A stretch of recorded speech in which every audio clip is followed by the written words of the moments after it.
Muy buenos días. Llegamos a la mitad de la semana. Tenemos mucho que agradecer al Señor. Así es que por eso te invito a que cierres tus ojos y me acompañes en una oración de gratitud a Dios. Cerremos nuestros ojos, por favor. Amado Señor y Dios nuestro, te damos gracias porque tú nos bendices, porque tú nos cuidas, Señor, y provees lo justo y lo necesario para nosotros. Te pedimos que seas propicio en este día que estamos iniciando, Señor. Que tu mano nos acompañe, que tu diestra, Señor, nos fortalezca y provea lo necesario. Por todas tus bendiciones te damos gracias y nos entregamos en las manos de Cristo Jesús nuestro Señor. Amén y amén. Perfecto. Ahora vamos a continuar con nuestras clases. Presta atención, por favor, a lo que vamos a hacer a continuación.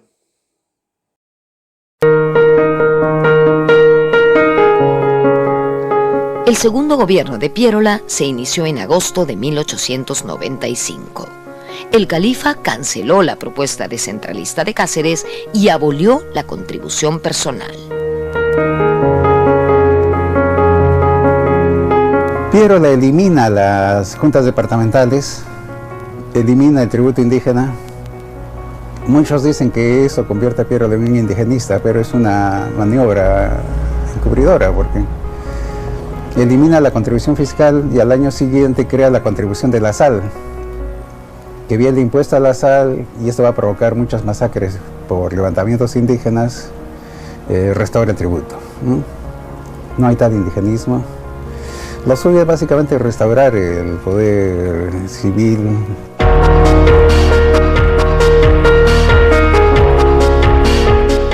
Efectivamente, se creó el estanco de la sal, que provocó levantamientos indígenas como el de Huanta en 1896, que, al igual que el de Atusparia, fue sofocado sangrientamente. Durante el gobierno de Piérola se fundaron importantes instituciones financieras, como el Banco del Perú y Londres, el Banco Internacional del Perú y el Banco Popular del Perú. Para mejorar la recaudación de impuestos, se creó la Compañía Recaudadora de Impuestos. Fue un periodo de estabilidad política.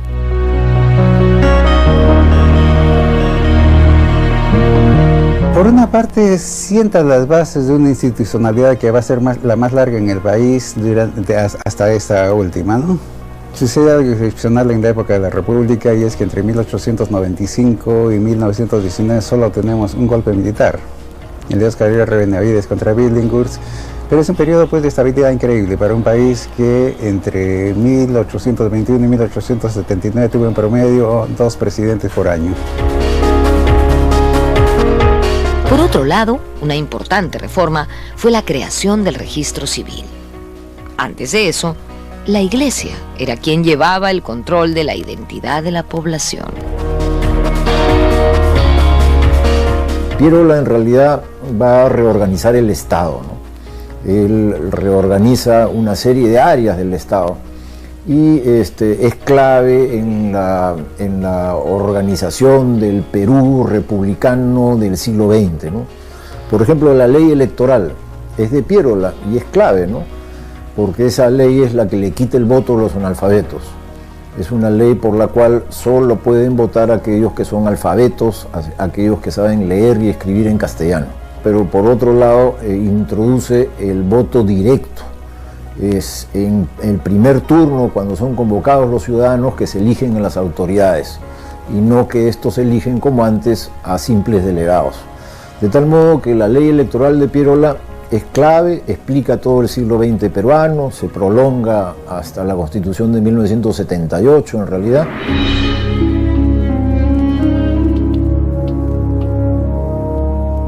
En 1897, y en sintonía con la tendencia mundial, Piérola abandonó el patrón plata, cuyo precio se había venido abajo ante la inmensa producción de ese metal en países como México, Rusia y Estados Unidos.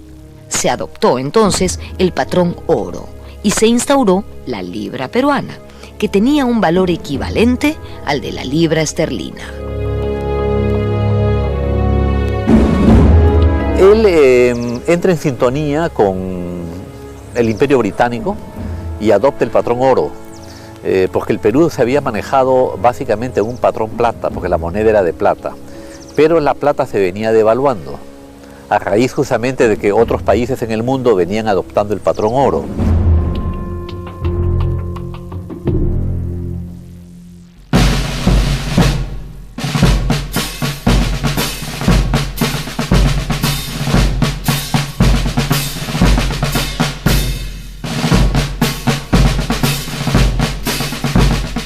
La guerra con Chile había desnudado graves problemas de organización, manejo y formación del ejército. Nicolás de Piérola se propuso reformarlo por completo y para ello convocó a una misión militar francesa liderada por el coronel Pablo Clement. Así se instaló en 1898 en la Escuela Militar de Chorrillos, que había tenido algún antecedente años atrás. ¿Cuál era su objetivo? El objetivo era modernizar al ejército y romper con la vieja tradición militar española. Pablo Clement tenía además otro objetivo, que era concentrar al ejército en la defensa del país y alejarlo de la vida política que lo había tenido bastante distraído durante el siglo XIX. Esta es la actual Escuela Militar de Chorrillos, pero originalmente su local es el que ahora ocupa el CAEM, el Centro de Altos Estudios Militares.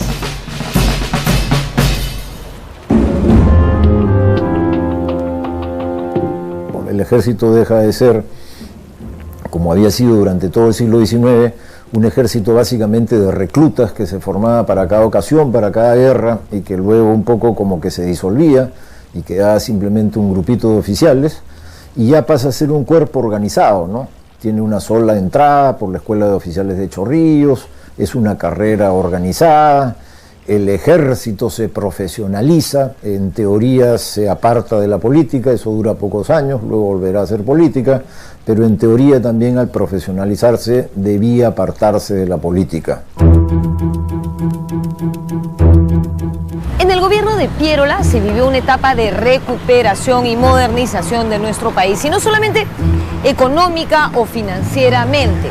La ciudad también comenzó a modernizarse con la construcción de grandes avenidas como el Paseo Colón o la Avenida La Colmena, donde yo me encuentro en este momento, que se construyeron siguiendo una influencia europea. Nosotros todavía vivíamos bajo la influencia francesa, principalmente.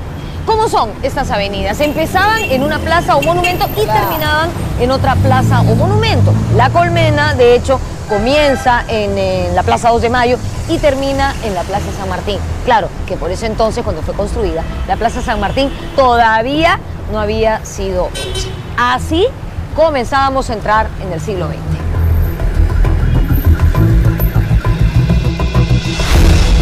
Si bien con Piérola se inicia el periodo denominado por Basadre República Aristocrática, lo hemos incluido para que se entienda el proceso de reconstrucción de manera más cabal.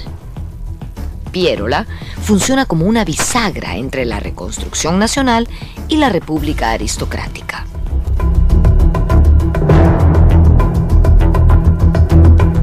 En su segunda etapa, como estadista, no lo hizo mal. No lo hizo mal. Como dice Basadre, puso en forma al país, ¿no? ¿Qué significa? Es que lo dotó de una infraestructura, que lo dotó de un proceso que de alguna manera comenzó a encarrilar al país. Y en ese sentido hay dos Piérola: el Piérola de la catástrofe y este Piérola que abre la puerta al civilismo, porque el civilismo lo acompañó en todas sus medidas.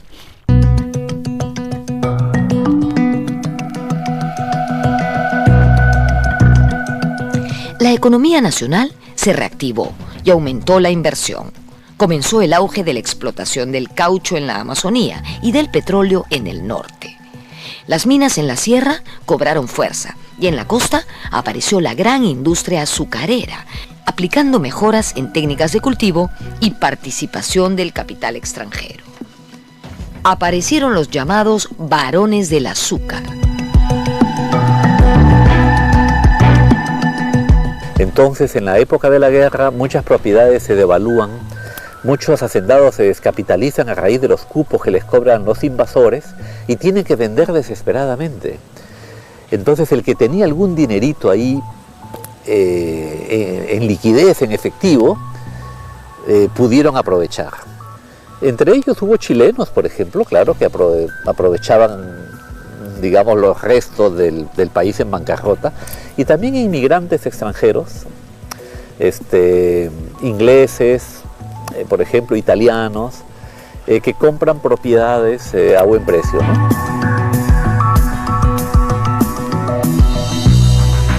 La economía peruana se diversificó y dejó de depender de una sola actividad, como había pasado con el guano y el salitre antes de la guerra. Entonces, en la última década del siglo XIX, llega una serie de inversiones extranjeras en azúcar, poco después llegará la de la minería, en esa década también llegan las de petróleo, el negocio de la lana se reactiva, es la época del caucho. Donde lo mires económicamente, la última década del siglo XX, la que sigue al contrato Grace, es una época pues de despertar, de crecimiento, de mayor movimiento económico.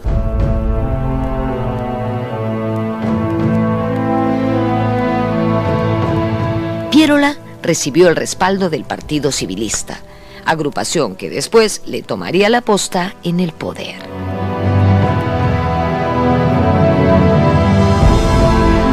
Piérola abre el capital extranjero al país y el capital extranjero va a hacer algo nuevo. Ya no es como en la etapa anterior, el capital extranjero era solamente para el comercio, las finanzas, las correas de transmisión. Después de Piérola, con el civilismo, el capital extranjero ingresa directamente al aparato productivo, ¿no? Minas, haciendas, en fin, y comienza este proceso diferente de desarrollo de nuestro país.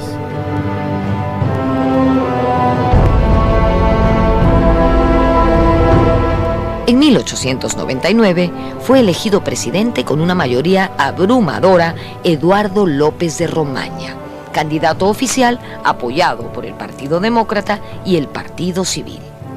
Se consolidaba lo que Basadre llamó la República Aristocrática. El Perú ingresaba con buen pie en el siglo XX.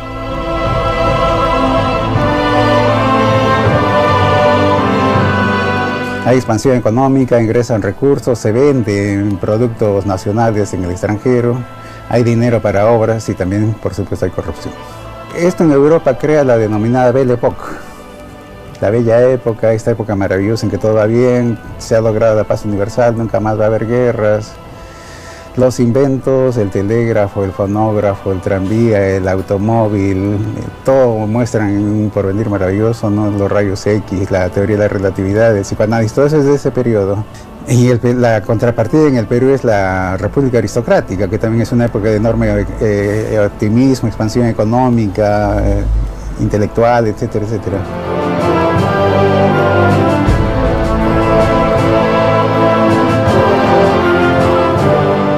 Después del desastre que significó la guerra, ni el más optimista de los peruanos hubiese imaginado que entraríamos en el siglo XX con tan buen pie. A veces las cosas parecen no tener solución, se nos oscurece el panorama y es muy difícil ver la luz al final del túnel, pero siempre se sale adelante. El Perú se ha reconstruido materialmente muchas veces,